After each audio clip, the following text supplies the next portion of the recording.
Welcome to Kavitha recipe Tamil. இன்றைக்கி பார்க்க போகிறது இனிப்பு பால் கொழுக்கட்டை தான் செய்ய போகிறோம். இப்போ ஆடி வெள்ளி ஆடி செவ்வாய் இந்த மாதம் ஃபுல்லாகவே கொழுக்கட்டை தான் செய்வாங்க. பிடி கொழுக்கட்டை அந்த மாதிரி செய்வாங்க. நீங்கள் இப்போ விநாயகர் சதுர்த்தி வருது, இந்த மாதிரி பண்டிகை டயத்தில் நீங்கள் இந்த மாதிரி பால் கொழுக்கட்டை செஞ்சு அம்மனுக்கு இந்த மாதிரி செய்யலாம். பிடி கொழுக்கட்டையும் செய்யலாம். இந்த மாதிரி பால் கொழுக்கட்டை செய்கிறப்ப பிள்ளைங்க விருப்பப்பட்டு சாப்பிடுங்க.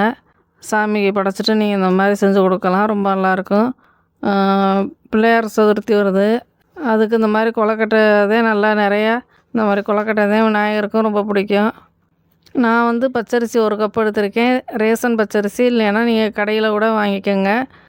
வீட்டில் அரைச்சி வச்சுருந்தா நீங்கள் இந்த மாதிரி 1 டம்ளர் எடுத்துக்கோங்க.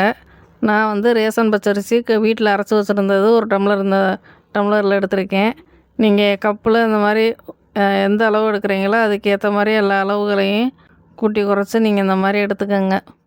ஃபஸ்ட்டு இந்த ரெசிபி செய்ய தேவையான பொருள், இந்த டம்ளரில் 1 டம்ளர் பச்சரிசி, அதே டம்ளரில் 1/2 கப்பு இல்லைன்னா 3/4 கப்பு சர்க்கரை எடுத்துக்கோங்க. பால் தேவைக்கேற்ற மாதிரி பால் எடுத்துக்கோங்க. தேங்காய் பால் வந்து கொஞ்சம் சேர்த்துக்கிட்டோம்னா ரொம்ப நல்லாயிருக்கும். இல்லைன்னா கொஞ்சமாக தேங்காய் துருவல் கூட சேர்த்துக்கோங்க. ஏலக்காய், நெய் இதை வச்சே நம்ம செய்ய போகிறோம். சர்க்கரைக்கு பதிலாக நீங்கள் நாட்டு சர்க்கரை கூட சேர்த்துக்கலாம். இப்போ நான் பச்சரிசி மாவு தான் எடுத்திருக்கேன். 1 டம்ளர் இந்த டம்ளரில் எடுத்திருக்கேன். இதை வந்து இந்த பாத்திரத்தில் சேர்த்துட்டு தண்ணி பிசைகிறதுக்கு நல்லா சூடாக இருக்கணும். விதன்னு இருக்கக்கூடாது. நல்லா கொதிக்கிற தண்ணியாக இருந்தால் தான் நம்ம பிசைஞ்சு வேக வைக்கிறப்ப. அந்த அளவு தான் எடுத்திருக்கேன். 1 டம்ளர் பச்சரிசி மாவை அந்த பாத்திரத்தில் சேர்த்துட்டேன். தண்ணி ஒரு பக்கம் சூடாகுது. தண்ணி வந்து நல்லா கொதிக்கட்டும். இந்த பச்சரிசி மாவில் வந்து கொஞ்சமாக உப்பு போட்டு லைட்டாக சேர்த்துக்கோங்க, தூள் உப்பு. அதை நல்லா கலந்து விட்டு தண்ணியை கொஞ்சமாக ஊற்றி சூடு ஆறுனதுக்கு முன்னாடி நல்லா பிசைஞ்சுக்கோங்க. அதுக்கு முன்னாடி கொஞ்சமாக நெய் விட்டுக்கோங்க. அப்போ தான் நல்லா பிசைகிறதுக்கு, இது உருட்டுறதுக்கு நல்லா உருண்டையாக பிடிக்கிறதுக்கு நல்லா வரும். நான் கொஞ்சம் தான் எடுத்துருக்கேன் மாவு. இங்கே அதிகமாக செஞ்சீங்கன்னா எல்லா அளவுகளையும் அதிகப்படுத்திக்கோங்க. இப்போ நல்லா எண்ணெய் இல்லைன்னா நெய் விட்டு நல்லா அந்த மாதிரி பிசைஞ்சுக்கோங்க. நான் கொஞ்சமாக நெய் விட்டு நல்லா அந்த மாதிரி பிசைஞ்சிட்டு சுடுதண்ணி வந்து தேவைக்கேற்ற மாதிரி கொஞ்சம் கொஞ்சமாக தெளித்து நல்லா பிசைஞ்சுக்கோங்க. இந்த மாதிரி கெட்டி பதத்துக்கு, இந்த மாதிரி சப்பாத்தி மாவு பதத்துக்கு இந்த மாதிரி பிசைஞ்சு வச்சுக்கோங்க.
இதே கரெக்டான பக்குவம் முறுக்கு மாவு பக்குவத்தில் இருக்குது.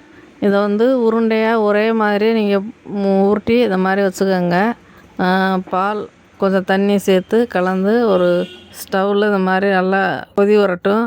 ஒரு பேனில் ஊற்றி இந்த மாதிரி கொதியட்டும். நம்ம வந்து உருண்டையாக இந்த மாதிரி உருட்டி வச்சுக்கலாம். எல்லாமே உருண்டையாக உருட்டிட்டு பால் கொதிஞ்சதுக்கு முன்னாடி நம்ம ஒன்றா சேர்த்துக்கலாம். சூடாகிறதுக்கு முன்னாடி சேர்த்தோம்னா உடஞ்சிரும். அதனால் நல்லா பால் சூடாகட்டும். இப்போ எல்லா மாவையும் உருட்டியாச்சு. இப்போ ஒரு ஸ்டவ்வை பற்ற வச்சு ஒரு பேன் எடுத்து பால் சேர்த்து பால் காயட்டும். காய்ச்சதுக்கு முன்னாடி நம்ம ஒன்று ஒன்றா சேர்த்துக்கலாம். பால் வந்து ஒரு பக்கெட்டு காயட்டும். நம்ம வந்து மாவு பச்சரிசி மாவில் வந்து கொஞ்சமாக உப்பு போட்டு நல்லா கலந்து விட்டுட்டு நல்லா சூடான கொதிக்கிற தண்ணியை கொஞ்சம் கொஞ்சமாக தெளித்து கை பொறுக்கிற அளவுக்கு வர்றப்போ நம்ம உருண்டையாக உருட்டணும். கொஞ்சம் ஒரு ஸ்பூன் அரை ஸ்பூன் நெய் தேவைக்கேற்ற மாதிரி சேர்த்து நல்லா கரண்டியை வச்சு நல்லா மிக்ஸ் பண்ணிவிட்டு சூடு ஆறுனதுக்கு பின்னாடி நம்ம உருண்டையாக ஒரே மாதிரி பிடிச்சிக்கோங்க. இல்லைன்னா நீல வாக்கில் கூட நீங்கள் உங்கள் விருப்பம்தான் அந்த மாதிரியும் தேய்ச்சி உள்ளங்கையில் வச்சு நல்லா அந்த மாதிரி உருண்டையாக உருட்டி ஒரே மாதிரி எல்லாத்தையும் வச்சுக்கோங்க. இப்போ பால் வந்து கொதிக்கட்டும்.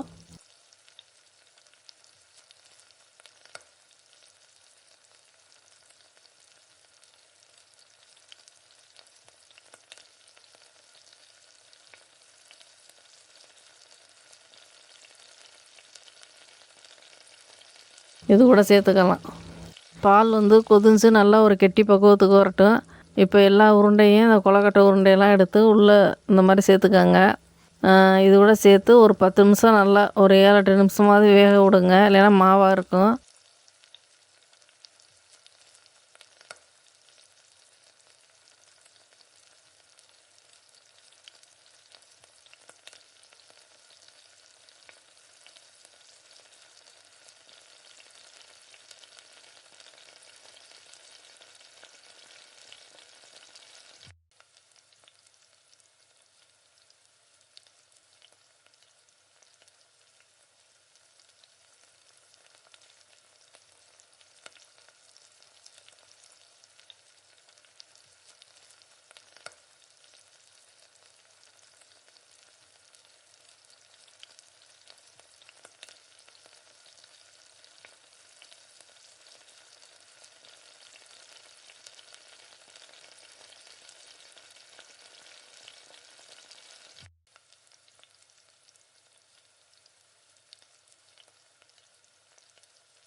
நல்லா வேகட்டும்.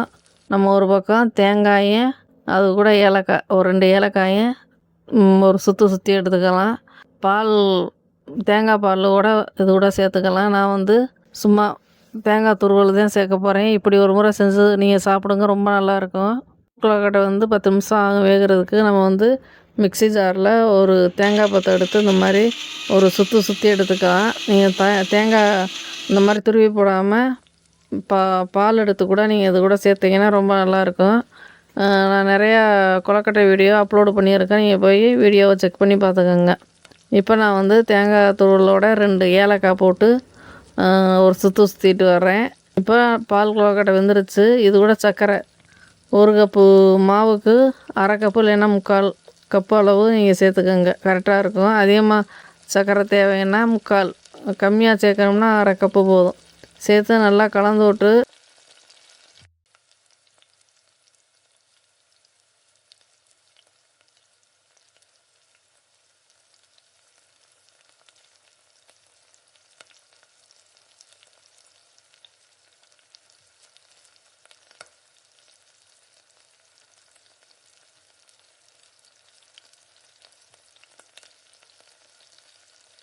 கடைசியாக இந்த தேங்காய் துருவலையும் இது கூட கொட்டி அப்படியே கலந்து விட்டு ஒரு பாத்திரத்தில் இந்த மாதிரி மாற்றி எடுத்து வச்சுக்கோங்க.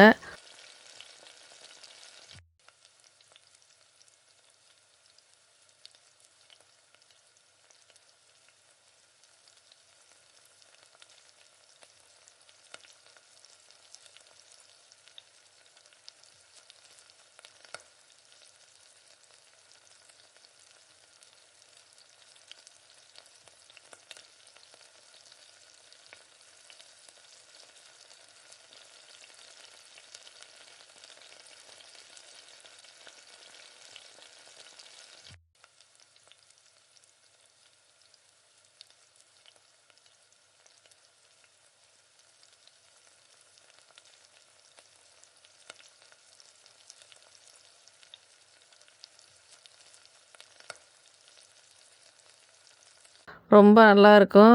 பிள்ளைகளும் விருப்பப்பட்டு சாப்பிடுங்க. ரொம்ப நல்லாயிருக்கும். நீங்கள் சாமி கும்பிட்டு இந்த மாதிரி குழந்தைங்களுக்கு நீங்கள் செஞ்சு கொடுங்க. இந்த மாதிரி ரொம்ப நல்லாயிருக்கும்.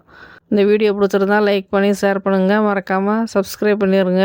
கூடவே ஹைப் பண்ணிடுங்க.